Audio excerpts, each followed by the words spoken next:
Ish.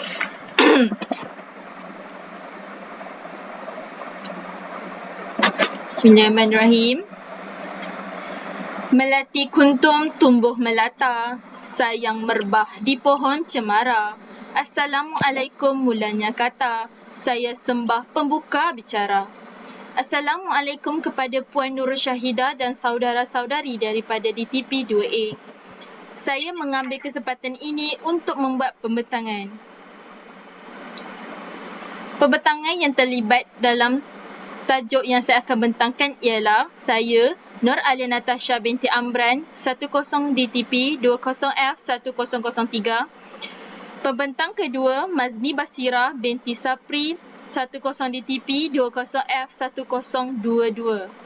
Pembentang ketiga, Rabiatul Ain bin Syaifuyab, 1 DTP 20F 1037. Pembentang terakhir, Ayu Nazira binti Muhammad Riza, 10 DTP 20F 1026. Tajuk yang saya akan bentangkan ialah pencapaian dalam bidang sains dan teknologi pada zaman kerajaan Bani Umayyah.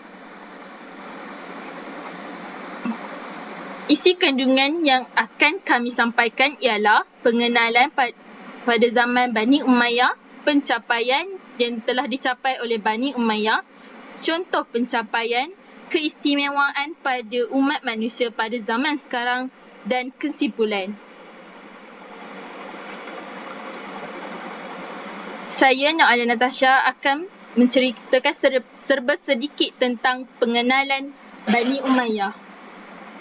Bani Umayyah bermula pada pengaliran ilmu sains dan teknologi Islam ke barat, banyak dimainkan oleh kerajaan Islam yang berpusat di Silisi, iaitu pulau berhampiran Itali, dan Andalusia di Spanyol.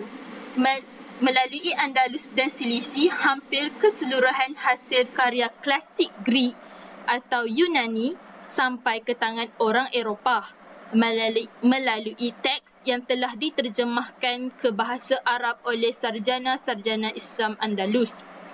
Bani Umayyah bermula pada tahun 660 Masihi hingga 749 Masihi. Telah diasaskan oleh Muawiyah bin Abu Sufyan Ibni Harb. Nama Umayyah telah diambil sempena nama Datuk Muawiyah iaitu Umayyah bin Abdul Syams.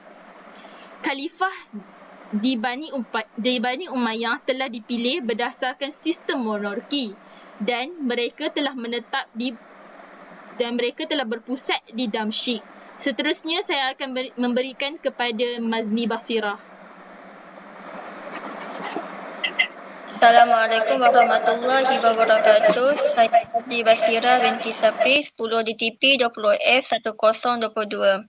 Hari ini saya akan bentang tentang pencapaian dalam kerajaan Bani Umayyah. Pencapaian pertama adalah pencapaian dalam bidang matematik. Ramai penuntut Eropah yang datang mengajar di Andalus. Penuntut-penuntut Eropah muncul sebagai pakar dalam bidang matematik. Dalat telah menterjemahkan karya Al-Khawarizmi. Seterusnya, Jebel of Aurillac. Jebel of Aurillac adalah salah seorang pakar yang mempelajari ilmu matematik dan astronomi. Kedua, pencapaian zoologi dan botani. Saintis yang ternama dalam bidang zoologi botani adalah Ibnu Beta. Ibnu Beta telah mengembara dan mendaki gunung-gunung serta ladang-ladang Andalusia dan Afrika untuk mencari herba-herba untuk bidang perubatan. Next.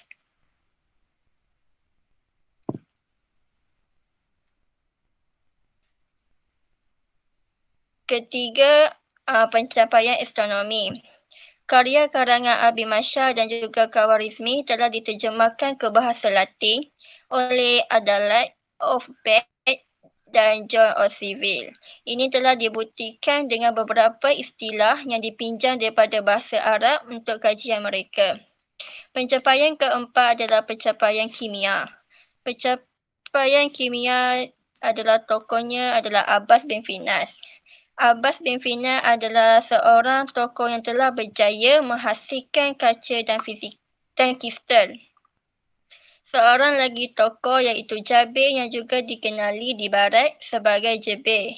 Ialah seorang ahli kimia ulun Andalusia yang berasal dari Seville. Seterusnya saya Nur Ali Natasha.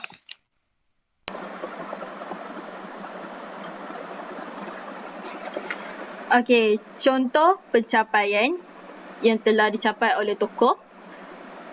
Yang pertama, matematik. Tokoh Dallard telah menulis tentang teori geometri dalam matematik dan saintifik. Beliau telah menggunakan nombor-nombor Arab dalam terjemahannya.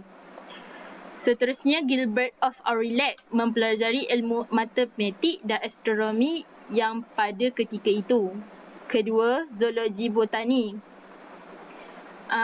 Tokoh Ibnu Baitar, pengkaji ilmu tumbuh-tumbuhan yang terbaik sekali, dan beliau telah mencari herba-herba perubatan dan membincangkan dadah dalam makanan.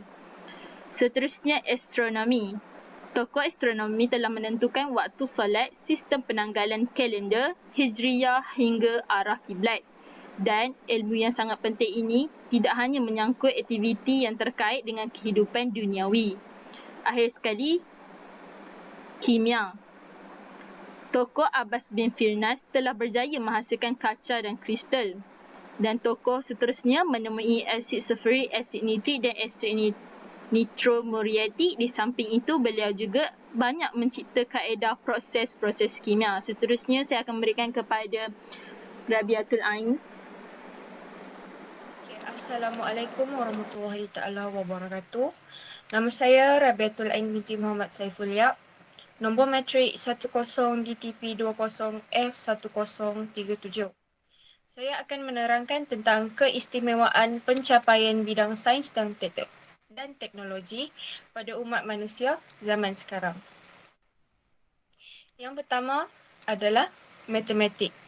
Keistimewaannya adalah pembilangan, pengiraan, pengukuran dan kajian sistematik terhadap bentuk dan pergerakan objek fizikal. Yang kedua pula, zoologi, mengkaji tentang haiwan.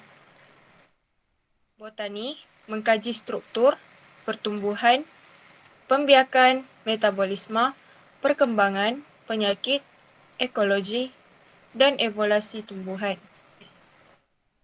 Yang ketiga, astronomi. Keistimewaannya menghasilkan fenomena luar atmosfera bumi seperti sinaran latar belakang kosmik. Astronomi juga sering dikaitkan dengan astrofizik. Yang keempat, bidang kimia, iaitu keistimewaannya menghasilkan kaca. Kaca boleh digunakan untuk membuat kanta dan tinta. Selain itu, penghasilan kristal. Kristal pula boleh dibuat menjadi perhiasan. Seterusnya saya berikan kepada Ayu Nazira. Okey, Assalamualaikum warahmatullahi wabarakatuh. Nama saya Ayu Nazira binti Muhammad Rizal, bermatrik 10DTP20F1026. Okey, pencapaian dalam bidang sains dan teknologi pada zaman kerajaan Bani Umayyah. Apa yang dapat saya simpulkan ialah tamadun Islam telah memberikan sumbangan yang amat besar dan tidak ternilai pada masa kini. Hal ini kerana perkembangan sains dan teknologi telah melahirkan ramai ilmuwan Islam dari pelbagai bidang seperti perubatan, astronomi, fizik, kimia dan sebagainya. Dan dapat dilihat kehebatan mereka inilah yang menjadi tauladan kepada tamadun lain. Dan juga sokongan dan dorongan dari para khalifah. Sekian, terima kasih.